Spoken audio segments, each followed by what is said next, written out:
This third generation version of Audi's devastatingly quick RS3 provides the entry point into the brand's formidable RS performance range and features the most powerful production 5-cylinder engine in Ingolstadt's history. The big change this time round is the addition of a new torque vectoring rear differential, which, along with a vast engineering upgrade, has transformed the immersive feel of this car at speed. Plus, there's more technology, smarter looks, and a more sophisticated interior. The result is a compact performance car that claims class-leading status more credibly than ever before, and aims once more to rewrite the shocking rocket rulebook. There's something old here, the glorious 2.5-litre 5-cylinder engine that's always characterised RS3 models, here putting out a prodigious 400 PS. But also something very new, 4-wheel drive compact performance models that sit in this high-powered segment are primarily all about the clever ways they can transmit torque to the tarmac. Over the last few years, rivals to this Audi have come up with all kinds of sophisticated solutions here, usually based around the transfer of rear axle torque between the back wheels, a system that Ingolstadt has at last decided to emulate for this third generation RS3. This comes courtesy of a clever new torque vectoring rear differential, which works with an electromechanical multi-plate clutch and allows for up to 100% of possible torque to be directed to the wheel at the outside of any given bend, which in turn reduces the cornering radius, eliminates understeer, and makes the car noticeably more agile. There's also a selectable drift mode. Audi calls it the RS Torque Rear setting, which allows opposite lock tyre smoking slides on circuits and closed roads. In short, the story here is that for once we've got an RS3 model that isn't just all about ultimate grip, and an RS3 that really could be called fun. It's all good. Equally impressive is the way you can use all of that power thanks to the lengthy list of engineering enhancements that set this Mark III model apart from its predecessor.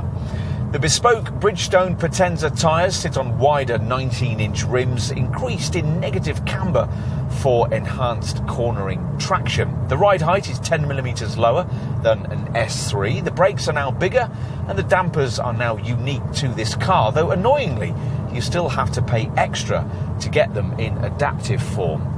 The 7-speed dual-clutch paddle-shift auto gearbox has also been improved with a wider range of ratios, though it's still the car's weakest link, sometimes hesitant to change down quite as quickly as you might like. But there's little else to grouse about.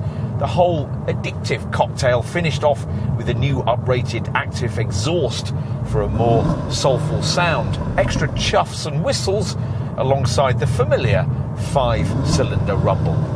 A one-shot RS button on the right-hand steering wheel spoke connects you through to an RS individual drive mode you can tailor to specific preferences, and an RS performance setting that simply turns everything up to the red mist max.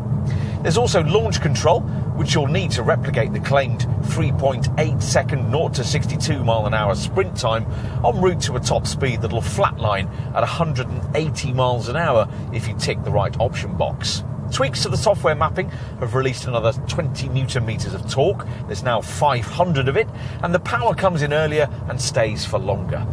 Of course, though, you'll have to pay for your pleasures. For this sportback body shape, you're looking at a combined cycle reading of 31.4 mpg and a CO2 return of 205 grams per kilometre. For the saloon RS3 variant, it's slightly better, 31.7 miles per gallon and 202 grams per kilometre. Subtlety used to be an RS3 trademark, but as you can see, that's well and truly been abandoned this time round, especially if, as here, you opt for one of the more extreme colours. But if you really are done with worrying who notices you and what they think of your purchasing decisions, we'd recommend you consider the more conservative-looking saloon body style, which, as with the previous generation model, is provided as an alternative to this sportback hatch. Either way, in profile, the cognoscenti will identify this Audi as an RS3 by its lower ride height, 10mm closer to the ground than the S3 and a full 25mm lower than an ordinary A3. And of course, by the various RS body styling touches.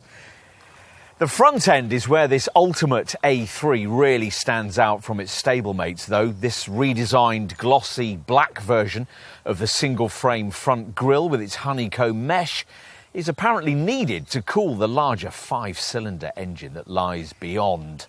And it's flanked by these huge lower corner cutouts, which aim to make the car look more aggressive and emphasise its wider front track. It's an angrier look that'll certainly be ideal for clearing the motorway fast lane as you bear down upon commuting dawdlers. At the back, Audi experts will quickly spot the vertically running struts of the distinctive rear diffuser, which at either corner swaps the twin exhausts of the S3 for huge, oval, elliptic single tailpipes. So, an evolved exterior, but what's it like inside? There aren't actually that many model-specific features, just carbon dashboard inlays, a flat-bottomed RS-branded 3-spoke wheel with an RS button, and these branded sport seats upholstered in quilted Napa leather. The steering wheel paddle shifters are still rather small, but gain tactile zinc finishing, and just as on an S3, the start button gets a red ring, plus there's a diminutive little silver gear selector. Having taken in all of this, owners of the previous generation version will be more likely to notice what Audi calls a new level of digital technology, though it's been incorporated here much less self-consciously than it is in a comparable Golf R. As is Audi's current style, black panel tech dominates with hidden screens you don't notice until you fire the engine, at which point the 10.1-inch MMI centre screen and this 12.3-inch virtual cockpit instrument binnacle display both spring into life, both featuring RS3 specific touches.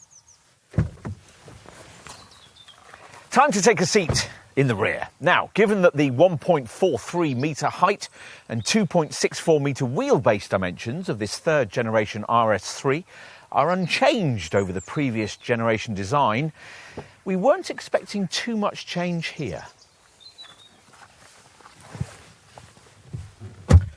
And sure enough, as with most cars in this segment, it's not particularly spacious in the back. Still, a pair of modestly proportioned adults would enjoy reasonable comfort, helped by a small 3mm increase in elbow room this time round. And what's on offer here is directly comparable to what you get in the two rival models we've been mentioning, the Golf R and the Mercedes-AMG A45. Boot space falls over an ordinary Quattro A3 or S3, the usual 325-litre capacity, falling to just 282 in this RS3 Sportback model. It's 321 litres with the RS3 Saloon. Push the rear bench fully flat and you'll have up to 1,104 litres of room to play with. And in summary, well, finally, we can recommend the RS3 without any caveats. Well, almost anyway. We wish it was more affordable. The adaptive damping system should be standard. The S-tronic gearbox is occasionally a bit of a weak link. It'll certainly be pricey to run, and the angrier looks won't endear it to introverted folk. But it's now a super hatch not only for the Autobahn and the morning commute, but one with everything required to make your heart beat just a little faster. Enjoy it while you can.